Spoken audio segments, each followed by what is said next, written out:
Hello viewers, আসসালামু আলাইকুম। কেমন আছেন সবাই? আশা করি সবাই ভালো আছেন। আপনাদের মধ্যে যারা 14,990 টাকা দিয়ে ইনফিনিক্স নোট 8i কেনার কথা ভাবছেন, তাদের জন্য মূলত আজকের এই ভিডিও। আজকের ভিডিওতে জানাবো এটি কি 14,990 টাকা দিয়ে কেনা উচিত হবে কি না, এবং জানাবো এর ভালো দিক এবং মন্দ দিক, এবং জানাবো এটি কি এই বাজেটের মধ্যে সেরা স্মার্টফোন নাকি এই বাজেটের মধ্যে অন্য কোন ব্র্যান্ডের চেয়ে ভালো স্মার্টফোন রয়েছে কিনা। সো আর কথা না বাড়িয়ে চলুন ভিডিওটি শুরু করি।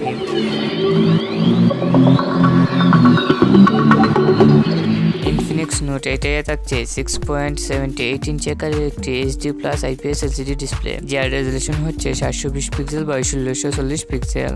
এতে প্রোটেকশন হিসেবে থাকছে কর্নিং গরিলা গ্লাস।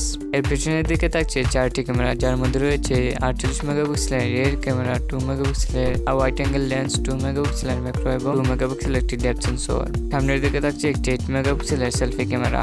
এতে চিপসেট হিসেবে থাকছে মিডিয়াটেক হিলিও G80, যেটি 12 ন্যানোমিটার টেকনোলজির উপর বেস্ট করে তৈরি করা। প্রসেসর হিসেবে থাকছে অক্টা-কোর, যেটি স্পিড হচ্ছে 2.0 GHz। জিপিইউ হিসেবে থাকছে মালি G52 MC2। এতে স্টোরেজ হিসেবে থাকছে 6GB RAM ও 128GB ROM। অপারেটিং সিস্টেম হিসেবে থাকছে Android 10, XOS 7.1। ব্যাটারি হিসেবে থাকছে 5200 mAh একটি ম্যাসিভ ব্যাটারি, এবং এটি চার্জ করার জন্য থাকছে 8 ওয়াটের একটি ফাস্ট চার্জার, এবং এটির প্রাইস বাংলাদেশে রাখা হচ্ছে 14,990 টাকা। তো এই ছিল ইনফিনিক্স নোট 8i এর ফুল স্পেসিফিকেশন।